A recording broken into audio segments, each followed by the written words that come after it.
panggilan Bang. Ya sebelumnya perkenalkan saya Abdendri dan juga ini asisten saya Berta. Sebelumnya Ibu bisa perkenalkan Ibu. Perkenalkan Ibu, saya Eka, di sini mertua saya Berta. Selamat sore Bu, perkenalkan saya mertuanya dari Eka. Mohon maaf Bu, sebelumnya suami tidak bisa mengantarkan karena lagi ada dinas. Oh iya, tidak apa-apa ya Bu ya. Baik Bu, bisa saya lihat Bu kayaknya. Baik, ini saya lihat sesuai hati-hati usia kehamilan Ibu ini 6 bulan ya Bu ya? 6 bulan 9 bulan. Bu ada keluhan Ibu? Keluarnya begini Bu, beberapa hari lalu itu saya merasa lemas terus pusing Ibu. Baik, ini dari berapa hari yang lalu kapan itu Bu? 3 hari yang lalu? Iya, baru 3 hari lalu.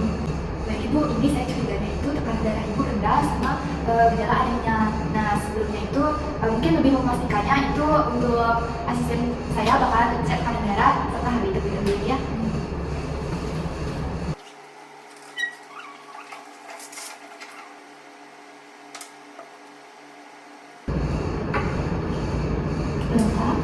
Baik, untuk tensinya Ibu Eka ini 90/70. Untuk tensi segitu apakah normal?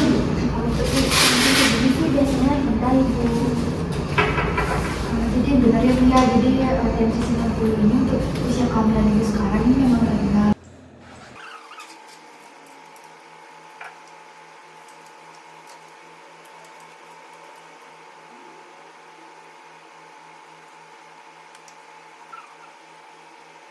Baik Ibu, sebelumnya ingin bertanya apakah Ibu Hidal?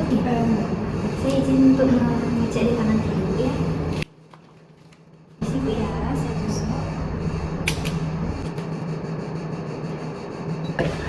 Nah baik Bu, ini untuk hasilnya itu memang rendah ya Bu ya, namun ini tidak terlalu rendah, itu hasilnya 10 gram ya Bu ya, 10 gram per desiliter. Jadi untuk ini tidak terlalu berat anemianya. Nah sebelum itu mungkin saya bisa jelaskan dulu jenis-jenis anemianya. Nah, jadi untuk anemia itu sendiri itu ada 3 jenis Bu. Nah jadi yang pertama itu ada anemia ringan. Nah seperti yang Bu katakan tadi, keluhannya itu pusing, terus lelah, saat beraktivitas panjang itu kan cepat lelah. Nah itu anemia ringannya. Terus untuk anemia sedangnya itu gejalanya itu untuk mulanya itu lebih berat lagi. Nah namun itu muncul adanya jantung yang berdebar dan juga Ibu merasa sesak nafas. Nah terus untuk anemia beratnya ini lebih parah lagi Bu. Nah jadi Ibu itu merasakan lelah yang berkelanjutan dan juga panjang. Nah jadi dan juga ini juga bisa disertai dengan demam, yang dimana demamnya itu bisa menggigil dan juga kayak demamnya itu lebih kepanas dan juga Ibu bisa menggigil. Jadi itu mengenai jenis-jenis anemia. Nah mungkin itu mengenai jenis-jenisnya nanti untuk tindak lanjutnya itu saya akan berikan tablet zat besi. Nah sebenarnya Ibu untuk tablet zat besi yang di rumah sudah habis atau masih ada? Sudah habis. Oh sudah habis ya. Ya mungkin itu tambahannya, dan untuk itu mungkin di pemenuhan nutrisinya ya Bu ya. Nah, jadi untuk Ibu sehari-hari apakah nutrisinya sudah tercukupi? Merasa Bisa saja udah ya. Ya mungkin ini saya ada tabel ya Bu ya. Ini ada poster yang dimana ini hidup sehat gizi seimbang. Nah jadi ini mengenai menu makanan atau pilihan gizi seimbang. Nah jadi di sini ini adalah program pemerintah yaitu Isi Piringku, yang dimana dalam porsi makanan ini sudah dibagi. Jadi tidak sembarangan. Kadang-kadang kan kita kalau makan itu sering tak campur-campur gitu kan, dengan komposisi yang berbeda gitu. Kadang sayurnya yang berlebihan, kadang dagingnya yang berlebihan, karbohidratnya. Nah namun di sini sudah terstruktur Ibu. Jadi untuk sayurannya itu 2/3, terus lauk pauknya 1/3.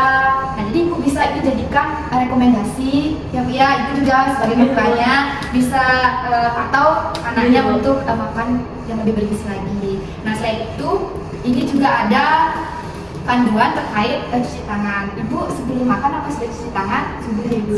Ya mungkin untuk cuci tangannya itu lebih ditekankan lagi. Jadi jangan hanya sekedar mencelupkan tangan ke dalam air gitu. Itu harus benar-benar. Jadi harus ada 6 langkah. Jadi Ibu udah tahu gimana cuci tangan 6 langkah? Sudah ya. Ya, berarti udah aman ya terkait cuci tangannya. Nah selain itu terkait aktivitas juga. Nah jadi Ibu selain pemenuhan nutrisi ini aktivitas juga sangat berpengaruh Ibu. Nah seperti ya olahraga ringan lah ya, kayak Ibu bisa nyapu di halaman sedikit gitu, dikit-dikit aja. Nah biar dapat bergerak tubuhnya. Karena kalau Ibu semakin diam di kasur, terus itu akan mengakibatkan Ibu tambah buruk lagi gitu. Jadinya kita harus melawan itu walaupun sedikit-sedikit aktivitasnya. Nah sebelumnya saya mau tanya ibu, setiap pagi apakah sudah sarapan? Sudah Ibu. Tapi dia sarapan itu kadang mau kadang enggak ibu, karena kan berakibat dengan pusing dan lemas itu, jadi dia kayak males gitu ibu. Tapi saya usahain buat makan sih ibu. Tidak bagus ya, udah dijaga sama mertuanya. Jadi memang sarapan pagi ini kan memang hal yang bisa membuat tantangan dari ibunya. Jadi mungkin saran saya ya sedikit-sedikit aja makannya, namun sering. Nah, jadi ini memang terkait gizi seimbang. Namun karena ibu mengalami gejala anemia ringan, yang perlu ditekankan selain tablet EP atau suplemen itu harus ditekankan mengenai zat besinya. Nah jadi di makanan zat besi ini kan ada beberapa banyak ya. Nah jadi mungkin yang paling terdekat kita bisa ketahui itu ada jagung, dan juga ada sayur-sayuran kangkung, bayam, dan juga ada buahan, mungkin buah-buahan jeruk ya Bia. Nah kalau ibu sehari-hari kalau makan daging lokal itu sukanya apa dagingnya? Paling sering ayam. Kadang ikan gitu. Saya usahain sih bu kalau dia harus makan daging ayam atau ikan. Itu udah bagus sebenarnya ya. Mungkin untuk aki ayam itu kan lebih gede tuh gizinya, proteinnya, dan juga sumber zat besinya. Nah itu juga ibu bisa lebih banyak di mensuplai makan yang aki ayamnya. Nanti bagus katanya bu Iya, ya, boleh bu ya. bagus ya. Jadi itu sangat rekomendasi untuk ibu. Jadi itu sangat bagus buat pertumbuhannya juga. Ya, jadi itu aja mungkin. Dia harus makan yang Ya benar. Ya mungkin itu aja terkait sumber zat besinya dan juga nanti mungkin kalau ibu bosan dengan paduan makanan seperti ini bisa di inisiatifin lagi kayak buat dessert gitu boleh. Boleh, Bu. Iya, kayak juga buat pizza menu sehat gitu ya. iya, nanti juga saya cari. Coba aja biar nggak bosan gitu lah menonton makanan kayak gini. Jadi kita kreasikan kayak gitu. Soalnya kan ibu hamil tuh rentan sekali kan ya kayak makanan. Jadi itu aja dari ibu, ada yang ditanyakan? Sudah cukup ibu. Ya. Kalau dari saya Ibu, kalau ibu hamil tuh boleh konsumsi tablet darah itu Pak? Ya justru itu sangat penting kan bisa berikan ini.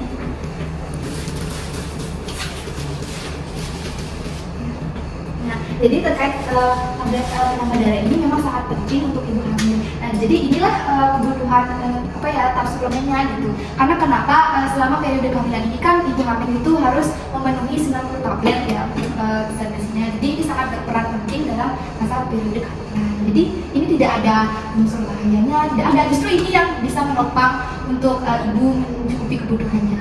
Apa tidak bahaya bagi janinnya nanti bu ya? Tidak. Jadi ini adalah suplemen yang dimana ini adalah kandungan zat besi. Namanya juga tablet darah yang dimana ini agar ibu tidak gejala anemia seperti sekarang kan tekanan darahnya juga rendah. Nah jadi ini sangat berperan penting gitu.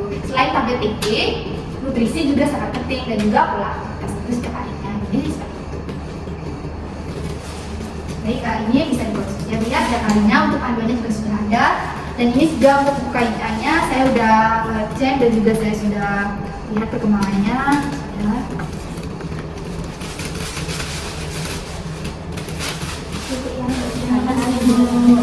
Baik, untuk pemantauan ini mungkin saya anjurkan ibu untuk datang kembali itu 1 minggu lagi untuk mengetahui apakah rasa lelahnya itu masih apakah tambah berat atau sudah bisa berkurang.